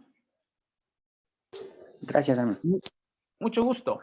Muy bien. Lecciones que podemos aprender en 1 Samuel, la fe de Ana, por ejemplo. Tardes. Hermano Carlos, ¿tiene una preguntita? ¿Estaba queriendo avanzar? Sí, justamente, pastor, muy buenas tardes, los hermanos que estamos aquí en la clase, muy buenas tardes. Bueno, con respecto a David, que vemos que Dios hizo que ungiera con el profeta Samuel. Sí. Entonces, vemos que Dios ya había escogido a un rey porque, a mi parecer, digo yo eso, de que Saúl ya empezó a fallar mucho, mucho. Y entonces Dios ya tuvo a quien escoger. Y Dios no ha visto al primer hijo de Isaí, sino más bien al último, al pequeño. Entonces, hoy en estos tiempos, si nosotros como cristianos estamos tal vez, estamos, digamos, rebeldes en algún ministerio que el Señor nos ha dado, también Dios puede escoger, así como a David, a algún otro pequeño que pueda servir mejor hasta que nosotros, o solo fue en esos tiempos, pastor. No, yo creo que sí está el paradigma y la enseñanza para que en aquello que Dios nos confía, uno pueda servirle con fidelidad y la mejor dedicación. Y sí, el Señor puede, cuando somos rebeldes, abandonamos su palabra, puede quitarnos el ministerio. Lo ha hecho con varios, ¿no es cierto? Y dárselo pues a personas que le sirven mejor. Quizás no es exactamente un modelo, un ejemplo, como el caso de David y Saúl, pero sí sirve como una implicancia, esa sería la palabra, como una implicancia que nos ayude hoy a mirar, para no juzgar, sino mirar si al Señor le vamos a servir, hay que hacerlo bien, con honestidad, limpios de conciencia, ¿no? Porque Dios es Dios y no podemos servirle mal. Ya. Y bueno, sí, Dios puede dar ministerios, puede dar a otras personas. Algunos pueden no tener nada porque nunca ese ministerio lo llevaron de la mejor manera, se burlaron, incluso desobedecieron. Pero recuerden, hermanos, siempre que hay algo, el arrepentimiento siempre es clave. El arrepentimiento siempre es clave. Hay una hermanita que me está haciendo competencia, ¿no? Ok, lecciones aprendidas en Primera de Samuel. Tenemos aquí varias de ellas, hermanos. Ustedes pueden volver a repasar con el PPT, con el material también que tienen. Una de las cosas grandes es el corazón de David. Estaba muy trabajado, muy disciplinado en cuanto a obedecer al Señor. Tenemos Segunda de Samuel, sigue la monarquía bajo el rey David. Tenemos aquí, en cuanto a síntesis, precisar los nombres, por ejemplo. Primera y Segunda de Samuel en realidad constituyen un solo libro para los judíos. Se conoce como Samuel. Hemos dicho los autores. Autores puede ser Natán, Gad, los más seguros para Segunda de Samuel, ya no Samuel, sino Natán y Gad. Siglo X antes de Cristo, desde el 1010, que cubriría esto, la muerte de Saúl, ¿no? Hasta el 975 quizás, unos años antes de la muerte de David y el ascenso al trono de Salomón, que fue en el año 970. El tema central, la historia del pueblo hebreo durante el reinado de David. Entonces, aquí en esencia se ve a David en el trono y ya no a Samuel. Y ojo, hermanos, con esto. Una de las cosas que debemos tener de manera muy clara al leer el gobierno de David, la monarquía de David, es que la gloria del Señor estaba sobre Israel. David fue el mejor rey que tuvo Israel. No hubo un rey como él. De ahí se acuñó la palabra el rey davídico. Los israelitas esperan su futuro rey, y de ahí viene el Mesías. Esa es la palabra. Rey davídico es lo mismo que decir el Mesías. Entonces, de ahí esperan un rey como David, porque David gobernó los 40 años que gobernó de la manera más impresionante sobre Israel. La gloria de Dios reposó sobre Israel. Bosquejo entonces David como rey en Hebrón sobre Judá, luego David como rey en Jerusalén sobre todo Israel, el pecado más grave de David y sus consecuencias, y tenemos de los capítulos 21 al 24 un apéndice histórico. Eso es entonces con David para que podamos tener un poco más de idea. Luego tenemos Primera de Crónicas, nombre, los asuntos de los tiempos que tenemos ahí. El autor puede ser Esdras, porque estamos hablando de un libro que viene después del exilio, post-exílico, alrededor del 450 a.C., cubre bajo el mismo periodo de Segunda de Samuel 40 años. Tema central, el reino de David y su preparación para el templo. Y esta sería un bosquejo. Las genealogías, capítulo 1 al 9, muerte de Saúl, capítulo 10, reino de David, 11 al 21, y preparación del templo y organización. Es decir, en otras palabras, este es un libro que reúne varias cosas en la información, no solamente precisa en uno, ¿no? Empieza, por ejemplo, desde Adán, contando la historia para llegar hasta David y todo lo que es propio del pueblo de Israel. Hermanos, no podía faltar la triste realidad, y qué bueno que el autor no lo engañe, no lo tape, no lo encubra. Contó abiertamente que aquel varón de Dios llamado David, con un corazón impresionante, también fracasó, también tropezó, también cayó. La diferencia entre él y Saúl es que David supo arrepentirse y regresar al Señor, mientras que Saúl no. Es más, David aceptó las determinaciones de juicio de Dios para su familia, para su casa, y las aceptó con gozo. No se molestó con esto, con el Señor por esto. Sin embargo, Saúl no. Saúl más y más se hundía en su amargura. Entonces podemos ver ahí una diferencia grande. Podemos hacer todo un estudio de la caída de David y pensar cómo así fracasó, en qué momento sucedió esto. El inicio de segunda de Samuel, capítulo 11, deja ver el rey ya está en una situación de estatus, ya está en los éxitos, ya no necesita ir a la guerra él cuando debe ir, porque esa es su labor como rey. Ya no, David ha entrado al relajo total por los éxitos que Dios le ha dado. Entonces pierde la disciplina que siempre lo caracterizó. Ojo que la Biblia todo el tiempo dice de él que era prudente, pero cuando vio a Betsabé y cuando se quedó en el palacio, en el relajo, olvidó toda la prudencia, se le fue de las manos. Entonces parece que estas palabras son eternas. El que piense estar firme, mire que no caiga. O sea, no es un elemento de juicio, sino es un elemento de cuidado. Ok, qué lindo, el Señor me ha bendecido, mucho me ha bendecido, hay éxito en esto y lo otro. Sí, ministerio fructífero, amén. Un momento, cuidado, sigue la regla no tiene que parar. El que piense estar firme, mire que no caiga, atento. Velad y orad para que no entréis en tentación. Huye, el consejo de Pablo. Y si evaluamos a la luz de estos tres consejos de Pablo o de lo que Jesús dice, David pues descuidó esta parte y llegó a la gravedad de lo que puede llegar el corazón que se pierde y se aparta del Señor. Así tenemos entonces el resumen del reino de David según segunda de Samuel y primera de Crónicas. David, rey en Hebrón sobre Judá, fue un buen rey, como ya mencionamos. En Jerusalén también, sobre todo Israel, no se ocupó únicamente de gobernar.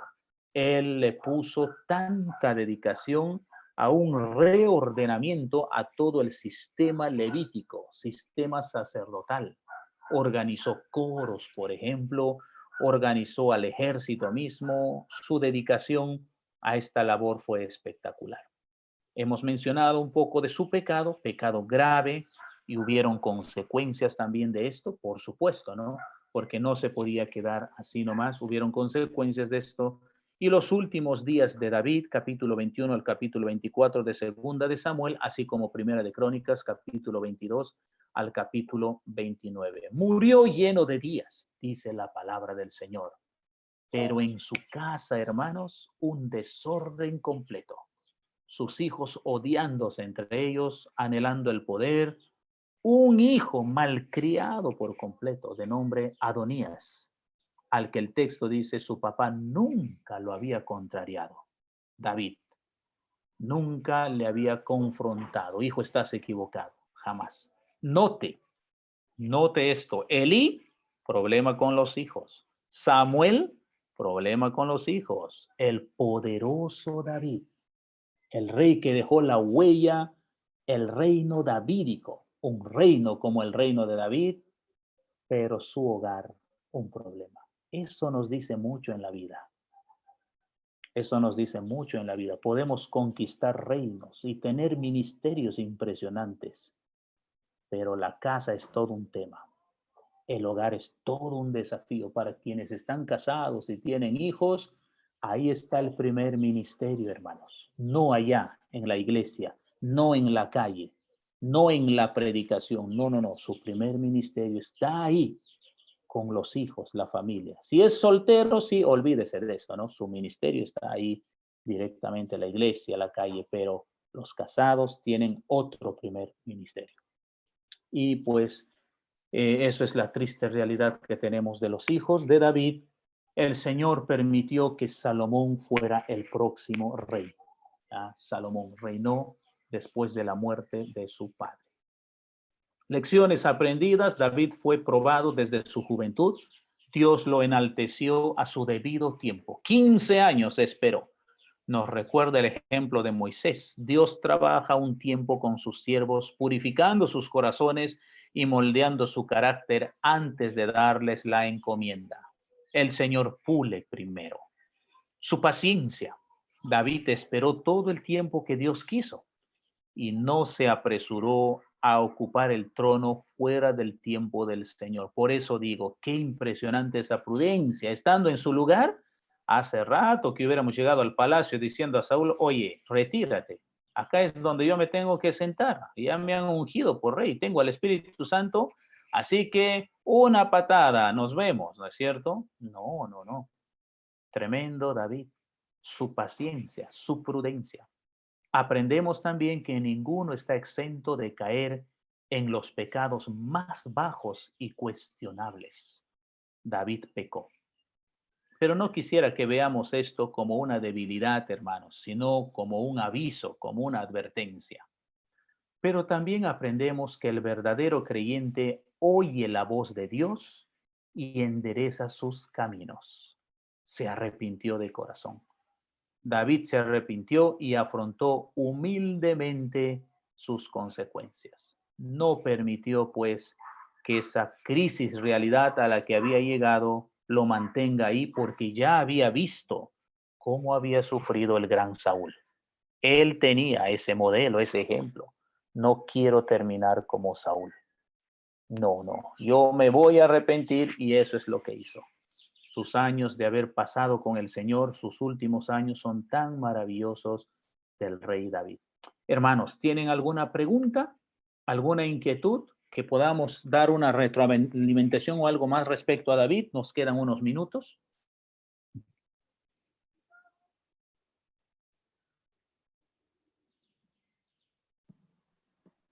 Un gran desafío es la casa. Sí. Porque fueron grandes siervos y casi todos es lo mismo. Mucho el ministerio, poco hijos, se podría decir. Profesor. Pensaba que lo de Samuel podía ser algo como... Hay un audio, por favor. Sí, hay interrupción por ahí, se escucha. Ya está, era nuestro hermano Pedro, creo. Ya. Dale, Douglas. Ajá. Pensaba que Samuel había sido por lo que... Ana... Hermano Pedro, apaga tu audio, por favor. Está hablando nuestro hermano Douglas. Adelante, hermano Douglas. Pensaba que lo de Samuel había sido por la decisión de su mamá, de que lo entrega de pequeño. Se encuentra en Primera de Corintios. Esta mínima comunión con papá y mamá. Y quizás eso influenció en su casa. Pero ahorita usted pone el ejemplo de David y después habla de Moisés. O sea, hay una cuestión de lo que todos nosotros tenemos que hacer la obra del Señor. Pero la obra del Señor empieza en casa. No descuidar la casa. ¿Qué nos puede decir acerca de eso? Y a eso, Douglas, me quiero sumar a que tiene que ser intencional esa obra del Señor. O sea, no tiene que ser a la deriva, como normalmente sucede en la casa de los líderes de iglesia, Sí, los hijos, sí, aman al Señor y ahí a la deriva, ¿no? No es como a la iglesia le damos de manera intencional, formal, programado, agendado. Eso normalmente no se hace en la casa. Si se hiciera, hermano, yo creo que la realidad sería diferente. Tener todo un programa con los hijos, con la familia. Y no es que la Biblia no lo haya dicho, Deuteronomio capítulo 6 lo había explicado. Moisés dijo, primero el hogar, enseñen a sus hijos.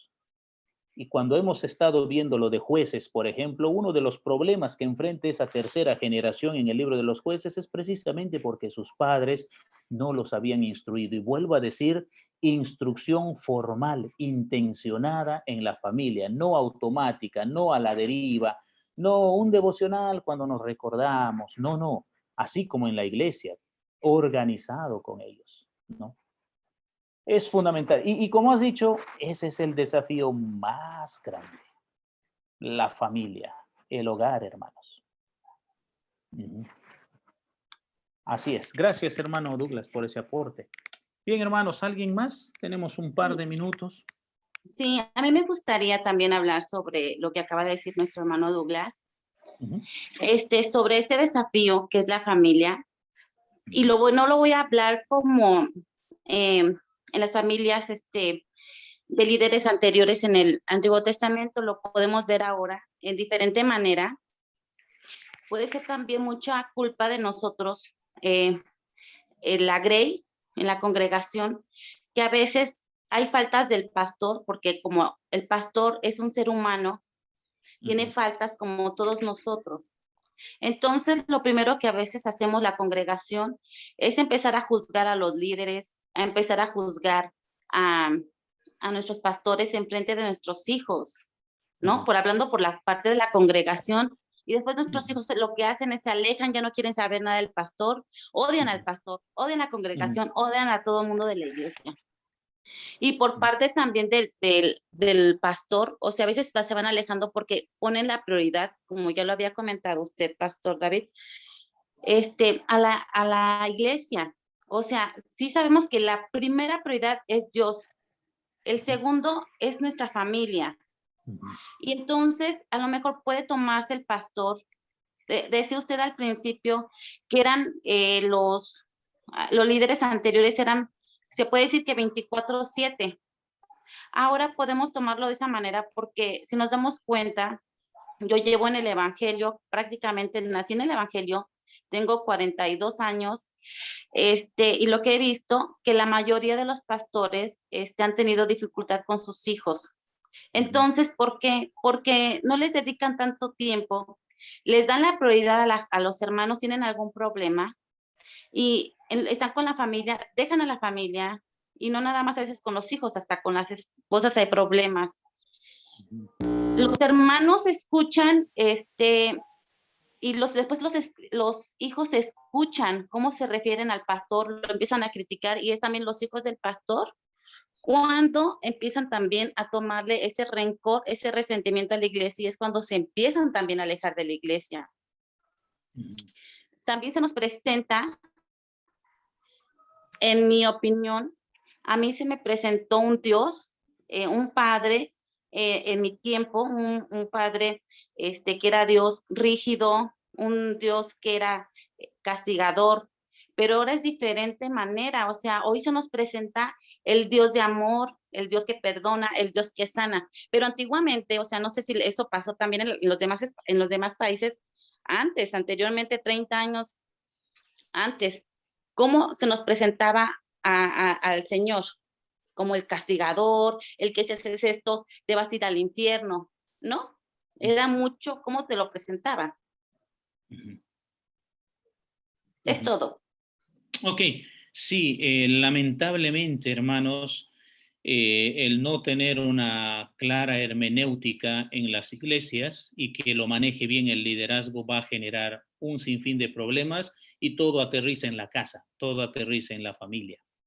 Entonces, papá o mamá a veces no tienen la forma correcta de ayudar a los hijos, a ese círculo, a poder despertar su amor por el Señor. Entonces, al hacerlo de manera rígida, pues lo que hacen más es ahuyentar, porque el hijo va a llegar el momento en que pueda tomar sus decisiones y va a aborrecer todo lo que recibió porque lo recibió de una manera equivocada.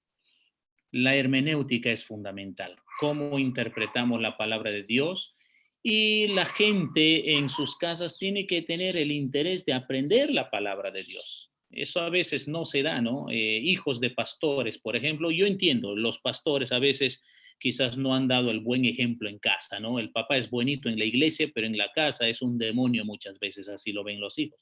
Y a eso entiendo bien, por supuesto, pero eso no justifica los hijos que tanta palabra de Dios han escuchado en las iglesias y también pongan de su parte para no arribar a conclusiones solamente culpando el liderazgo de su padre o de su mamá, ¿no?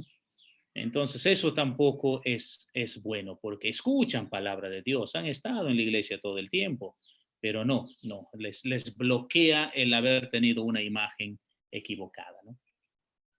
Muy bien, hermanos, el tiempo ya nos vence por aquí. Yo tengo otro curso en un ratito, en un programa de discipulado en la iglesia que estoy apoyando. Entonces nos vamos quedando por aquí y primero Dios, el próximo domingo estamos. Pienso que sigue igual, ¿no, Mario? ¿O hay algún cambio por Semana Santa? Próximo domingo, Semana Santa. ¿Sigue en pie o hay algún cambio? Si usted dispone de tiempo, seguimos normal, hermano David. No, yo puedo, solo el tema es los hermanos, no vaya a ser que no entren así. No, normal, todo normal. Sí, seguimos ya. Listo, hermanos, cuídense, Dios les bendiga. Un abrazote. Gracias, pastor. Gracias, pastor. Gracias, pastor. Bendiciones. Hasta luego. Gracias. Hasta luego. Muy bien. Gracias. Dios le bendiga. Gracias. Bendiciones, hermanos. Gracias. Dios los bendiga. Hermanos, un minutito. No se olviden. Hasta luego, pastor. Gracias. No se olviden los que aún faltan ofrendar, les esperamos. Solamente tenemos 17. Hermano, gracias, hermano Mario. Gracias a usted. Está bien, les esperamos, ¿ya? Escriban bendiciones. Bendiciones, hermano Mario. Muchas gracias. Gracias, pastor Mario. Dios le bendiga. Gracias, pastor. Dios le bendiga. Bendiciones. Pastor, Dios le bendiga. Gracias, pastor. Dios le bendiga. Gracias, pastor.